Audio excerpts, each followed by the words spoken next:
Shalom, saya mau cerita tentang akibat dari kesalahan-kesalahan Lot yang bisa kita hindari pada zaman kita. Kesalahan yang ketika Lot lakukan tanpa sadar membuat dia menuai akibatnya, di mana dua orang putrinya itu melakukan hal yang sangat menjijikkan, hal yang sangat nggak benar di zaman itu, sampai sekarang pun gitu ya. Dari Kejadian 13 ayat 10, bermulai dari kesalahan pilihan ini. Lalu Lot melayangkan pandangnya dan dilihatnya bahwa seluruh lembah Yordan banyak airnya, seperti taman Tuhan, seperti tanah Mesir sampai ke Zoar. Hal itu terjadi sebelum Tuhan memusnahkan Sodom dan Gomora. Sebab itu Lot memilih baginya seluruh lembah Yordan itu, lalu ia berangkat ke sebelah timur dan mereka berpisah. Jadi Lot nggak tanya Tuhan dulu apa yang berkenan kepada Tuhan, pilihan mana yang sesuai dengan kehendak Tuhan. Karena Abraham kita kenal, dia mengajak Lot keluar dari Ur Kasdim ke negeri yang ditunjukkan Tuhan. Lot mengikuti Abraham ini mengejar panggilannya gitu. Sebenarnya dalam keadaan ini Lot harusnya juga selalu berkomunikasi atau menjalin persekutuan ya dengan Abraham. Jadi ketika Lot memisahkan diri dengan Abraham, dia memilih suatu tempat yang cuman menurut dia itu baik. Menurut pandangan matanya tempat itu indah, yaitu seluruh lembah Yordan karena banyak airnya, seperti taman Tuhan menurut Lot. Abraham menetap di tanah Kanaan, tetapi Lot menetap di kota-kota lembah Yordan dan berkemah di dekat Sodom. Ayat 13 sudah jelas, adapun orang Sodom sangat jahat dan berdosa terhadap Tuhan. Kenapa Lot memilih tinggal di dekat Sodom? Padahal ada pilihan-pilihan lain. Seandainya kita nggak punya pilihan lain, mungkin Tuhan akan tahu dan Tuhan akan ngerti gitu ya. Kenapa kita memilih suatu kota yang emang karena nggak ada pilihan lain. Akhirnya walaupun kota itu jahat, walaupun karakter-karakter orang di dalamnya sangat mengerikan, bisa mempengaruhi iman kerohanian saya, keluarga saya, anak-anak saya terutama yang masih bertumbuh gitu secara iman. Tapi kalau Lot juga tetap memilih kota itu, walaupun ada pilihan-pilihan lain di sekitarnya, kota-kota lain, seperti misalnya Abraham bisa memilih hal lain gitu, kota lain. Kenapa Lot harus memilih kota di dekat Sodom dan Gomora awalnya ya, di dekat Sodom? Padahal orang-orang di kota itu sangat jahat. Dan kita tahu perbedaan orang jahat dan orang baik itu pasti berbeda sekali. Sehingga perbedaannya itu harusnya kelihatan dan Lot harusnya sadar akan hal itu. Dia tahu yang benar-benar terang dan benar-benar gelap itu pasti kelihatan perbedaannya. Yang hitam dan yang putih itu pasti kelihatan perbedaannya. Orang-orang jahat yang terlalu jahat gitu ya, sampai kemudian kita tahu Tuhan sangat nggak suka dengan kota ini dan memusnahkan kota ini. Itu berarti emang karena Tuhan udah nggak suka aja. Mungkin Tuhan juga nggak sanggup dengar teriakan orang yang disiksa, dianiaya. Orang yang katanya kota Sodom ini sesuai firman Tuhan, ada orang-orang yang kelaparan, ada orang-orang yang butuh makanan pun, padahal kota ini berlimpah-limpah makanannya, tapi nggak peduli mereka dengan orang-orang yang membutuhkan tumpangan, orang-orang asing, orang-orang yang membutuhkan makanan gitu. Ketika Lot pergi bersama dengan Abraham, dia tahu bahwa Abraham itu pergi dengan membawa visinya Tuhan. Dan seharusnya ketika Lot memisahkan diri terhadap Abraham, dia juga harus peduli dengan visi Tuhan tadi. Tapi sepertinya Lot udah nggak peduli lagi, sehingga ya udah kita berpisah dan dia memilih pilihannya dia gitu, tanpa dia juga bertanya dulu sama Tuhan. Semua orang butuh persekutuan. Yang saya pelajarin ya dari bacaan Alkitab saya, sepertinya Lot nggak membangun persekutuan dengan keluarganya yaitu Abraham untuk menyembah Allah Israel atau membuat mezbah secara rutin, sehingga anak-anaknya itu nggak punya aturan-aturan gitu di dalam kehidupan bersama dengan Tuhan, di dalam bagaimana harus hidup dengan nilai-nilai. Anak-anak Lot menjadi anak-anak yang karakternya jadi sama dengan orang-orang di Sodom dan Gomora. Nah kalau misalnya ya Lot punya persekutuan dengan Abraham, seperti kita bersekutu dengan bapak rohani kita di dalam gereja, dengan kakak-kakak senior kita di dalam gereja, ataupun mungkin dengan adik-adik senior orang-orang lain lah di dalam gereja. Itu membuat kita dapat teguran, kita diarahkan ke visi kita kembali, mungkin karena kita bisa aja lupa.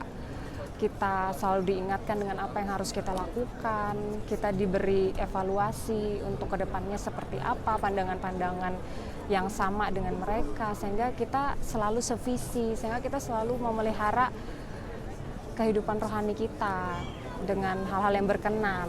Karena banyak kontaminasi kan di dunia ini, dan ketika kita bergaul dengan orang yang ini, yang itu, kadang-kadang kita bisa lupa hal yang seharusnya, hal yang paling utama. Tapi ketika kita balik lagi dengan orang-orang yang punya visi yang sama, pandangan dan pikiran yang sama, itu seperti kita memperbaharui komitmen kita lagi di dalam visi itu tadi. Itu seperti membuat kita selalu fokus dan selalu diingatkan untuk hal-hal yang harus kita lakukan dalam hidup ini. Jadi jangan menjauhkan diri teman-teman dari persekutuan, karena kita itu nggak bisa hidup sendirian, dan iman kita itu sangat rapuh sebenarnya. Jadi kita punya iman yang kuat dan teguh itu juga dari persekutuan kita dengan Tuhan sendiri dan persekutuan kita dengan sesama seiman. Makanya itu firman Tuhan bilang jangan menjauhkan diri dari pertemuan-pertemuan ibadah, karena ibadah itu berguna dalam segala hal. Dalam segala hal. Pasti segala hal yang Tuhan maksud itu banyak banget gitu. Misalnya aja kalau yang saya sampaikan tadi untuk pertumbuhan rohani kita, pertumbuhan iman kita, untuk visi kita terus terjaga di hadapan Tuhan, nggak menyimpang ke kanan dan ke kiri. Tapi kegunaan-kegunaan lain dari ibadah itu banyak. Misalnya aja ternyata kalau kita sakit atau kita punya pencobaan atau ujian dalam hidup ini, ada orang-orang yang menguatkan kita, ada suara-suara yang benar yang berbicara di telinga kita, ada suara-suara yang nggak salah. Ketika kita mendengarkannya, kita kayak mendapat arahan, kita mendapat peringatan, kita dikuatkan, kita dihiburkan, kita dituntun, kita diarahkan gitu. Dari pilihannya Lot tadi kita ketahui kemudian Lot tinggal di Sodom dan Gomora. Jadi dia awalnya tinggal di kota lembah Yordan, dan di Kejadian pasal 14 ayat 12 juga Lot anak saudara Abram serta harta bendanya dibawa musuh, lalu mereka pergi sebab Lot itu diam di Sodom. Jadi Lot pindah dari kota-kota di lembah Yordan ke Sodom. Sudah tahu dia dekat dengan Sodom, dan Sodom itu kota yang sangat jahat gitu loh. Orang-orangnya di dalamnya, kalau orang jahat tuh gimana sih teman-teman? Mungkin banyak orang mabuk, banyak orang yang kita tahu ceritanya waktu Lot didatangi oleh 2 malaikat yang nampaknya seperti manusia, sehingga orang-orang tuh nggak tahu kalau itu malaikat. Dan Lot duduk di pintu gerbang kota Sodom, artinya dia adalah orang yang punya pengaruh ya di dalam sosialitas kota itu, sehingga dia duduk di pintu gerbang. Orang yang duduk di pintu gerbang itu bukan orang sembarangan kalau dia nggak punya pengaruh gitu. Dan Lot duduk di pintu gerbang, kemudian dia melihat 2 orang yang asing ini datang, dia langsung nawarin mereka untuk tinggal di rumahnya. Mereka bilang, kami tinggal di tengah-tengah kota aja di Sodom. Lot mendesak karena Lot ini kebawa karakternya keluarga Abraham ya, keturunannya Set kan Abraham. Jadi dia baik sama orang asing, dia memberi tumpangan kepada orang yang membutuhkan tumpangan, dan itu tuh karakter orang benar. Jadi Lot ini ya sebenarnya orang benar, cuman dia punya kesalahan-kesalahan ketika dia memutuskan untuk seperti tinggal di Sodom dan Gomora. Kemudian dia sudah tahu kota Sodom itu jahat, dia pindah dari lembah Yordan ke Sodom gitu. Dan waktu 2 malaikat ini ingin tidur di luar, Lot mendesak untuk tinggal aja di rumahnya.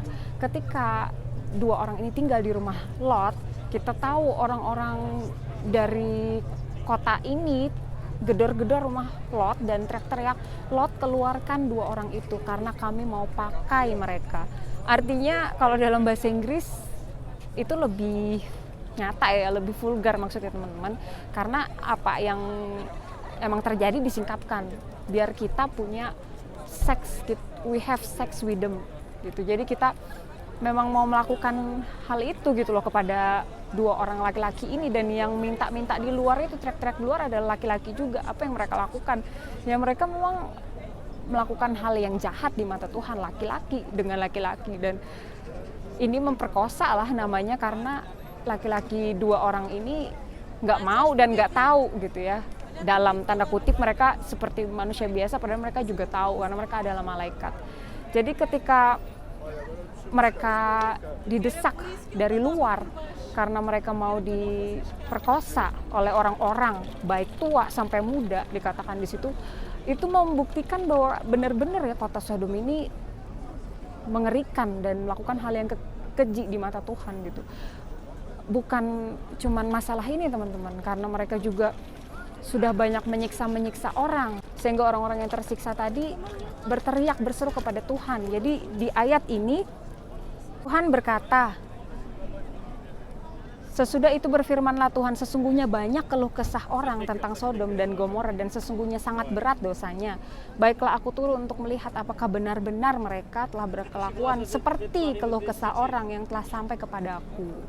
Jadi orang-orang yang teraniaya, orang-orang yang tersingkir, mungkin juga ada di sekitar kita dalam zaman ini, orang-orang yang membutuhkan makanan, orang-orang yang benar-benar membutuhkan pertolongan kita sebenarnya ada di sekitar kita, dan kalau kita nggak nolong, kita bisa juga sama seperti orang yang karakternya ada di Sodom dan Gomora waktu itu gitu. Nggak usah kita buat kesalahan sodomi seperti asal kata Sodom atau dosa-dosa yang lain yang benar-benar memang mengerikan, tapi kalau kita juga bukan orang yang mau memberi tumpangan buat orang, pada orang asing, kita nggak baik, kita nggak ramah pun, ya itu udah jadi seperti orang yang di Sodom dan Gomora. Dan keluhan-keluhan orang yang minta tolong sama kita itu bisa sampai kepada Tuhan, karena Tuhan tuh Allah yang mendengarkan jeritannya orang-orang miskin, orang-orang yang lemah. Allah mendengarkan teriakan-teriakan minta tolongnya orang-orang yang memang membutuhkan, karena Allah itu pembela janda-janda,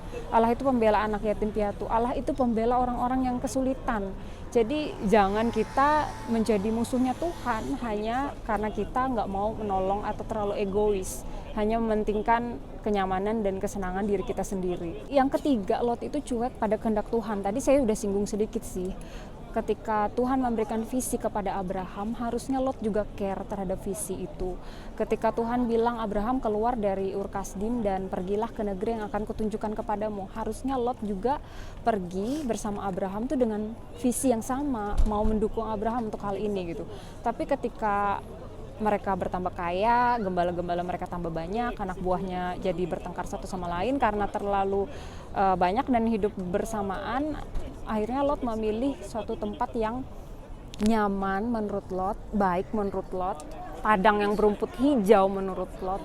Tapi itu nggak yang terbaik sebenarnya teman-teman. Itu pilihan yang keliru sebenarnya gitu. Karena kemudian karena terlalu nyamannya tinggal di Sodom, karena terlalu enaknya kehidupan di situ mungkin gitu ya, putri-putrinya tuh menjadi karakternya sama seperti mereka di situ gitu. Mengetahui hal itu dari terlihatnya Lot mau menikahkan anaknya dengan warga setempat, dengan orang-orang Sodom yang bukan dari kaum keluarga mereka gitu. Lot tuh nggak peduli juga pada kehendak Tuhan, kelihatan dari hal ini. Biasanya kan kalau kita tahu seperti Ishak, dia dicarikan yang dari kaum bangsanya gitu. Kemudian Ribka didapati untuk dinikahkan dengan Ishak, atau mungkin seperti Esau dan Yakub. Kenapa Ribka dan Ishak lebih menyukai Yakub? Karena Esau memilih menikah dengan orang-orang di daerah situ lebih daripada memilih menikah dengan kaum sebangsanya gitu. Dan itu nggak disukai oleh Ribka, terutama ibunya. Lot membiarkan anak-anaknya pasti punya pergaulan sehingga dapat pacar, calon menantu orang warga setempat. Dan saya tuh ngeri aja gitu ya teman-teman, karena kota Sodom ini kan terkenal jahat. Kalau yang menjadi calon menantunya Lot itu juga orangnya jahat, gimana gitu loh. Lalu anak-anaknya jadi seperti apa nanti gitu. Putri Lot juga nggak terdidik hidup benar. Ketika Tuhan membawa Lot istri dan kedua anaknya keluar, terutama si istri Lot. Istri Lot tuh udah dibilang jangan menoleh ke belakang, bukan karena dia menoleh ke wrong direction ya, tapi karena hatinya tuh Tuhan udah tahu terlalu melekat pada harta. Makanya mereka memilih tinggal di Sodom karena emang istrinya mungkin menyukai gitu loh, kenyamanan, kemewahan, kenikmatan di kota itu gitu. Ketika dibawa pergi oleh malaikat karena mau diselamatkan, istrinya malah noleh ke belakang. Sekali lagi bukan karena Tuhan tuh nggak mau kita asal noleh aja, bukan, tapi karena emang Tuhan tahu hatinya istrinya Lot itu seperti apa kepada harta, lebih daripada Tuhan gitu. Bukannya bersyukur ya diselamatkan, tapi malah mungkin dia merasa bersungut-sungut atau sedih karena harus meninggalkan hartanya yang kemudian dihancurkan dengan hujan dan belerang bersama dengan penduduk di dalam kota itu, yaitu Sodom dan Gomora dan sekitarnya. Dan anak-anaknya Lot juga nggak terdidik hidup benar. Mereka juga nggak punya pengertian tentang Tuhan. Jadi ketika Lot dan dua anaknya ada di dalam gua, apa yang mereka lakukan? Anaknya pertama mereka tinggal di Zoar karena Lot itu udah sama malaikat dibilang kamu pergi aja ke pegunungan, tapi malah si Lot nego. Seperti dia nggak percaya kehendak Tuhan gitu. Kalau malaikat itu udah bilang kamu pergi ke pegunungan, dia bilang malah kayak gini. Jadi di Kejadian 19 ayat 17, sesudah kedua orang itu menuntun mereka sampai keluar, berkatalah seorang, larilah, selamatkanlah nyawamu, janganlah menoleh ke belakang, dan janganlah berhenti dimanapun juga di lembah Yordan. Larilah ke pegunungan, supaya engkau jangan mati lenyap. Lalu Lot nego, kata Lot kepada mereka, jangan kiranya demikian tuanku. Sesungguhnya hambamu ini telah dikaruniai belas kasihan di hadapanmu, dan tuanku telah berbuat kemurahan besar kepadaku dengan memelihara hidupku. Tetapi jika aku harus lari ke pegunungan, pastilah aku akan tersusul oleh bencana itu sehingga matilah aku. Jadi dia tuh nego sama malaikat, nego sama Tuhan gitu loh. Tuhan tuh Allah yang besar, dia itu yang menciptakan kita, dia menciptakan segala sesuatu, badai pun, tsunami pun, apapun yang ada, bencana. Bahkan Tuhan mau menunggang balikan Sodom dan Gomora dengan belerang dan api, itu pun dalam kehendak Tuhan dan sesuai dengan waktunya Tuhan. Jadi nggak mungkin Tuhan membiarkan Lot terkena gitu loh, kalau emang dia Tuhan yang mau menyelamatkan Lot. Tapi karena Lot mungkin kurang percaya gitu ya, walaupun dia orang benar, dia juga keturunannya Abraham, keturunannya Sem yang diberkati Tuhan, tapi dalam hal ini terlihat juga kesalahan Lot. Lot itu nggak kontak gitu loh sama Tuhan recently, regularly, frequently, sering, sehingga dia tuh nggak ngerti Tuhan tuh Allah yang setia dan Allah yang tepat waktu, Allah yang tahu apa yang harus dia lakukan. Dia nego, disuruh pergi ke pegunungan, dia nego. Dan ayat 19, sungguhlah hambamu ini telah dikaruniai belas kasihan di hadapanmu, dan Tuanku telah berbuat kemurahan besar kepadaku dengan memelihara hidupku. Tetapi jika aku harus lari ke pegunungan, pastilah aku mati, akan tersusul oleh bencana itu sehingga matilah aku. Dia pikir matilah dia gitu loh gara-gara bencana, padahal kita tahu Tuhan kalau memang mau menyelamatkan nggak mungkin kan kayak gitu ya, setengah-setengah sampai membuat kita harus mati. Dan kalau emang ternyata kita harus mati ya itu juga atas seizin Tuhan dan bukan karena Tuhan salah atau Tuhan sembarangan, itu dalam rencana Tuhan. Sehingga harusnya kita jadi orang yang berserah aja karena rencana Tuhan kan selalu yang terbaik. Ayat 20, sungguhlah kota yang di sana itu cukup dekat kiranya untuk lari ke sana. Kota itu kecil, izinkanlah kiranya aku lari ke sana. Bukankah kota itu kecil? Jika demikian nyawaku akan terpelihara. Jadi dia lagi-lagi memilih yang dia pikir baik. Sahut malaikat itu kepadanya, baiklah, dalam hal ini pun permintaanmu akan kuterima dengan baik, yakni kota yang telah kau sebut itu tidak akan kutunggang balikan. Cepatlah lari ke sana sebab aku tidak dapat berbuat apa-apa sebelum engkau sampai ke sana. Itulah sebabnya nama kota itu disebut Zoar.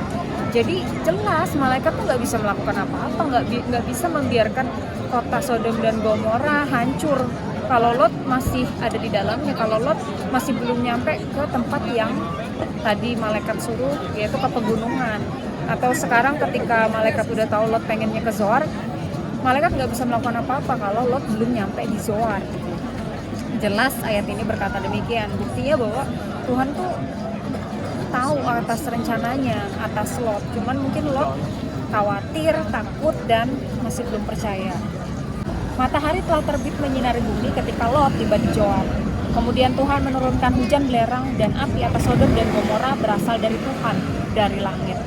Dan ditunggang balikannya lah kota itu dan lembah Yordan dan semua penduduk kota-kota serta tumbuhan-tumbuhan di tanah. Jadi nggak ada satu orang pun lagi yang diselamatkan selain Lot dan kedua orang anaknya. Tetapi istri Lot yang mengikutinya menoleh ke belakang lalu menjadi tiang garam. Jadi yang saya pelajari lagi, ketika Lot tadi ya teman-teman dari Zoar, dia pindah. Jadi di ayat ini Lot dan kedua anak perempuannya, Kejadian 19 ayat 30. Pergilah Lot dari Zoar dan ia menetap bersama-sama dengan kedua anak perempuannya di pegunungan, sebab ia tidak berani tinggal di Zoar. Maka diamlah ia dalam suatu goa beserta kedua anaknya. Jadi dia keluar dari Zoar, akhirnya dia ke pegunungan. Gak tahu ini pegunungan yang ditunjuk oleh malaikat tadi atau pegunungan yang lain, saya nggak tahu. Tapi keputusan Lot tinggal di Zoar itu ternyata juga salah, sama seperti keputusan Lot tinggal di Sodom dan Gomora, di Sodom tadinya. Karena mungkin dia takut lagi, apakah kota Zoar ini semengerikan Sodom juga sebenarnya, kita nggak tahu. Tapi di sini dikatakan sebab ia tidak berani tinggal di Zoar. Maka diamlah ia dalam suatu gua beserta kedua anaknya. Jadi yang mengerikan lagi, kata kakaknya kepada adiknya, ayah kita telah tua dan tidak ada laki-laki di negeri ini yang dapat menghampiri kita seperti kebiasaan seluruh bumi. Marilah kita beri ayah kita minum anggur lalu kita tidur dengan dia supaya kita menyambung keturunan dari ayah kita. Pada malam itu mereka memberi ayah mereka minum anggur, lalu masuklah yang lebih tua untuk tidur dengan ayahnya. Dan ayahnya itu tidak mengetahui ketika anaknya itu tidur dan ketika ia bangun. Keesokan harinya berkatalah kakaknya kepada adiknya, tadi malam aku telah tidur dengan ayah. Baiklah malam ini juga kita beri dia minum anggur, masuklah engkau untuk tidur dengan dia supaya kita menyambung keturunan dari ayah kita. Jadi ini jelas-jelas memang anaknya memperkosa Lot. Lot itu dikasih anggur sampai mabuk, nggak tahu apa-apa, ditiduri oleh anaknya. Jadi anaknya itu sebenarnya memperkosa ayahnya sendiri dan itu mengerikan gitu loh. Anak-anaknya sama gitu loh, mereka memikirkan apa yang mereka anggap baik menurut pandangan dan pikiran mereka sendiri. Mereka nggak mengenal Tuhan, nggak tanya sama Tuhan, nggak minta pendapat Tuhan.